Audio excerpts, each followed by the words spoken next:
Hello, magandang gabi na naman. Isi-share ko na naman tong video ni Maharlika Boljakera about sa kay BBM na walang kritisismo pagdating sa mga smugglers. Kasi yung mga smugglers andyan pa rin, namamayagpag pa rin sa custom o whatever dyan na mga kadidemonyuhan ni Lisa Smugs.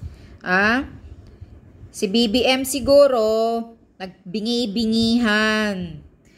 Kaya hindi siya makapagpunah kay Lisa sa ginagawa niya.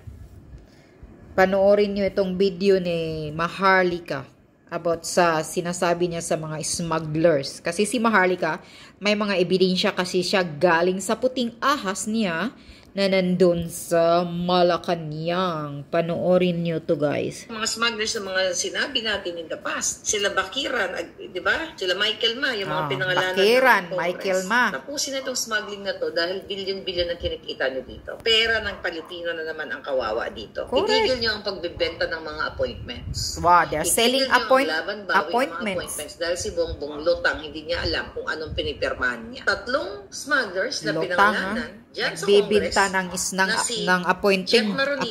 Rabal at Bakiran ay nagtatrabaho pa rin at nagpupuslit pa rin ng kung ano-ano mga illegalities dyan.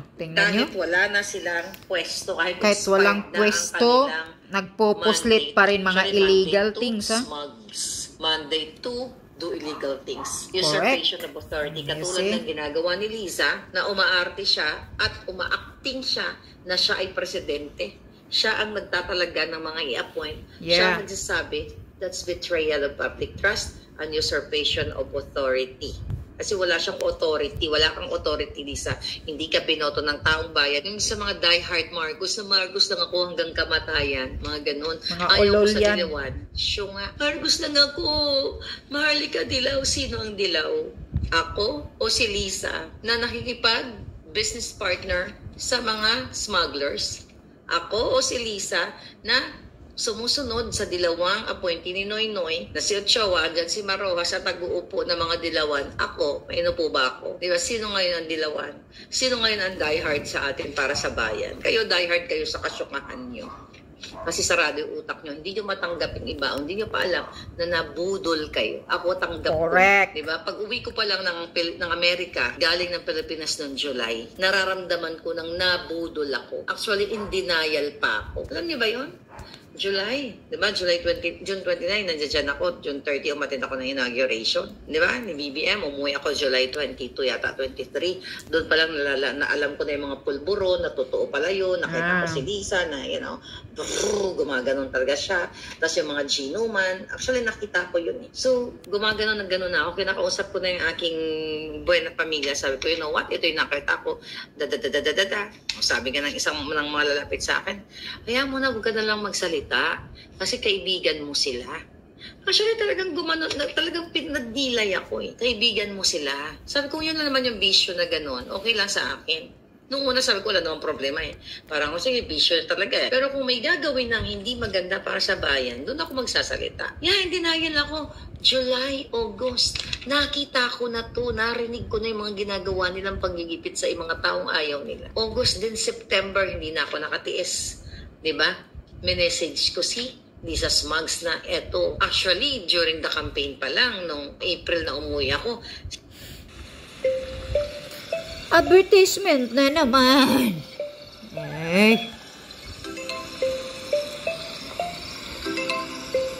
April na umuwi ako, sinabi ko na sa kanya na napapaligiran kayo ng bad eggs. Hindi ako nagkamali. Sinabi ko sa kay Lisa yun. Di ba may pinarinig ako sa inyong video and everything? Tapos ng inauguration, nakita ko na naman. Sabi ko, shit, ito ba yung... Alam sa totoo lang, hindi ko matanggap na nabudol ako. Gusto kong matunaw. Kasi isa ako sa... Pag sinabi mong Marcos, supporter, ang papasok sa utak nyo, kahit i-deny nyo to, Maharlika lang. Wala nang ibang pangalan na maisip mo na... Talagang ikaw ang loyalistang Marcos dati. Maharlika lang. And the rest, bagong lipunan. Pero pag sinabi mong Maharlika, Marcos supporter, tsaka mismo si Lisa, tsaka si Bongbong ang nagsabi na ako ang pinaka loyalista sa lahat ng loyalista. Pero binudol, niloko lang pala ako. Kaya sabi ko, tangina, paano ko tatanggapin to? Na Marcos, sigaw ko, nakipag-buljakan ako. Sa labasa din, sila na ang aking ikikriticize. Actually, yung isang friend ko talaga sinabi niya sa akin, nung during mga December, January of 2021. Nagjo-joke siya sa akin, Maharlika, ano kaya, no? Pag naupo pala si BBM, ikaw yung number 1 na magkikriticize sa kanila. Alam mo, sabi ko sa friend ko, grabe ka naman. Hindi naman ako, ba't naman ako kung sila kikriticize? Hindi mangyayari yun. I swear to God, mga palangga. Sabi ko, hindi mangyayari yun. Ano magagawin nila na para naman ako mag-criticize at maging anti? Sabi ko, I don't think so na mangyayari. Pero ang galing niya. Alam mo kasi yung taong yun, yung babaeng yun, nakita niya, may sinasabi siyang negative sa akin regarding kay Bongbong at kay Lisa. Bulag ako. Denial ako. Sabi ko, I don't think so, palangga. Sabi ko, hindi ako naniniwala. Totoo. Hindi ako naniniwala sa kanya. Sabi niya, basta Maharlika, nakasama ko sila. Diba? I work for them. Sabi niya, I work with them. Sabi niya sa akin. Ang ganda ng girl lalo na ito. Diba? Uusap kami. Sabi ko, hindi nga. Sabi ko, I don't think so. Kasi nakikita mo sa TV, diba? Tsaka okay naman sila nung namin ko. Sabi ko, palangga, pasensya ka na hindi talaga ako naniniwala. Kaya nung eto na, narinig ko na itong mga kapalpakan nila. Sabi ko sa kanya, patangin na, sabi ko kung may babalik ko lang. Nasa huli talaga yung pagsisisi. Totoo ko nga. Tapos sabi niya, sabi ko naman sa'yo, although kahit na, sinusuportahan ko sila, pero sa totoo lang, ayaw ko talaga dahil nakita ako. Kaya lang wala na rin din akong choice. Pero ito sila, ito ganyan. Plastic lang. Sabi ko naman, ba't naman ako pa plastikin nila? Sabi ko, ano naman mapapala nila pag pinlastic nila ako? Ako naman yung support ko, sabi ko nga, unconditional, diba? From here. Pero totoo talaga palangga. Nasinabihan na ako nitong babaeng ito, ikaw ang maging number 1 na kritiko ng mga Marcos. True enough, tama nga siya. Parang may meron siyang bolang kristal. Miss Maharlika, binoto sila ng mga kaibigan ko ay dahil sa'yo, Lufax. Sorry palangga. I converted you kasi akala ko din palangga silang magpababangon sa atin. Kaya sabi ko nung this September, balikan ko yung kwento ko. Kaya may message ko si Liza na sabi ko, disappointed ako. Sinabi ko sa kanya, that was September 8. Kasi ayokong sabihin sa sarili ko na nabudol ako. Ayokong pagtawanan ako.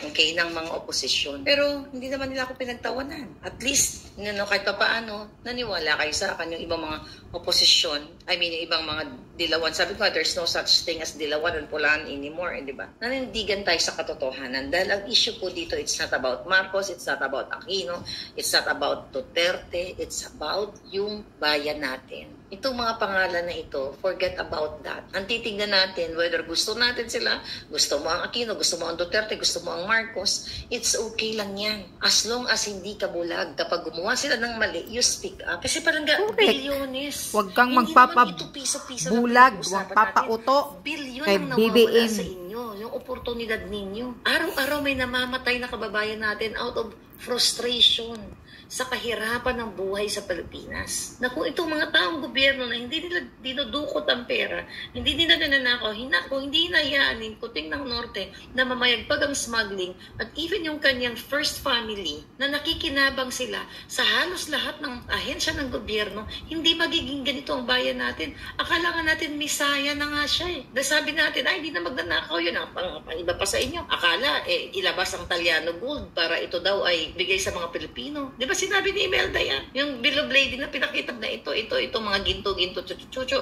Ito ay ni isa din sinungaling yung tang-inang matandang Imelda Marcos na yan. Ko yung interview na yun na sinabi pa ni Madam Imelda noon na even hindi pa yan natigok. Malaki maitutulong doon sa Buisit sa Pilipinas yung Imelda Marcos na yan. Sana matigok na yan. During that time, kung totoo man yun na may mga ganun mga assets na ibibigay sa Pilipino, yun yung hope ko. It's not na umaasa ako, nabigyan ako ng isang tipak na ginto or something. No. May sabi ko para i-redeem ang tao, tubusin ang mga Pilipino sa karimlan. It's not about tubusin ang mga oligarkiya.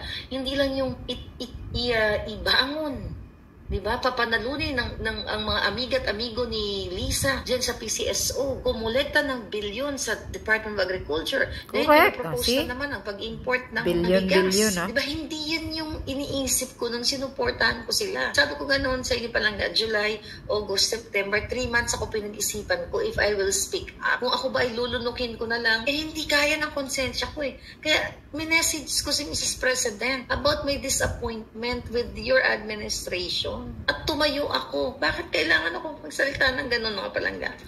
Alam nila na hindi ako nag-ask ng favor para sa sarili ko o para sa pamilya ko. Ang inisip ko, nabudol talaga tayo kasi punong-puno ako ng hope eh. Nasabi ko, si Bongbong, hindi na to nagagawa ng mali. Hindi na to magpapabor sa mga oligarchs. Pero actually, nakita ko yung mga oligarchs nung May 9, nung in-invite nila ako, di ba, nung nanalo. Nakita niyo naman yung live page ako. Di ba, doon pa lang nararamdaman ko na parang, even I'm celebrating, sabi ko, these people, ito yung mga minura-mura ni Presidente Duterte. But they're here. Yun yung isa sa mga nambastos kay baby girl. Yung mga oligarking minura ni PRRD, andoon sa kay BBM pala, inauguration. Ayaw niya pakinggan yung boses natin. Dahil inano ko sinabi ko kay Lisa na ito, yung mga OFW natin, ito mga tao na hiningi ng tulong, dinided ba ng mga tao mo? Yung mga bad eggs. Straightforward akong tao, Palangga. If I don't like you, I don't like you. So, ang issue natin dito, Palangga, hindi ito natin pwedeng kalimutan. Yung mga yung sinabi ko sa inyo na, I think, was that, executive order ang nilabas ni Bongbong about downsizing of employees o yung mga appointees. Di ba? Nag-release siya dyan. I just forgot lang kung ano yun, kung anong buwan yun. Basta nag-release siya sa statement. I think, executive order na para bawasan yung mga undersecretaries, kaya nga pinagtatanggal yung mga assistant secretary, undersecretary na ayaw nila sa presidential communications, pero sa ibang mga department, di ba, doble-doble. Like dito sa Office of the Executive Secretary, di ba? Ang daming mga nilalagay na wala naman dapat na, hindi naman dapat ganun kadami mga pwesto. Kasi mga Palangga, bawat dagdag ng pwesto, ng appointment, kahit hindi naman kailangan, like undersecretary, na hindi naman dapat gawing undersecretary, tumataas yung sweldo nila. So parusa sila sa bayan natin. Correct. Di ba? Maglalagay ng mga tao dyan na hindi naman kailangan, wala namang mga trabaho. Sila kay Bongbong, kay Lisa, o gusto silang nakaupo lang, kumukuha ng sweldo. Diba? Ito mga papel pera natin. Yung mga pinagsasabi ko, simula nung tinanggap ko na nabudol-budol ako, this is all about smuggling, this is all about hoarding. Lahat ito issue sa Department of Agriculture, sa Customs, sa Bureau of Immigration, housing. Dito lang naman umiikot ang gobyerno natin. Di ba? Yung issue dito kay Jokno, na gustong bawasan yung benepisyo ng ating mga men in uniform. Di ba? Men and women in uniform. Ito yung bumubuo sa ating gobyerno. Alam nga naman, kalimutan na lang natin to at pag-usapan natin, puro artista na lang. If I want views, Palangga, kung gusto ko lang ng more views, I will stop talking about this. E di, pag-usapan ko na lahat ng mga trending ng mga artista, bumukang-kang, hindi ko kailangan magbasa. Okay. Hanggang dito na lang. Papakita ko lang at pinaparinig ko lang sa inyo yung pag-aamin ni Maharlika na talagang nabudol siya. Yun, kung bakit galit na galit siya ngayon.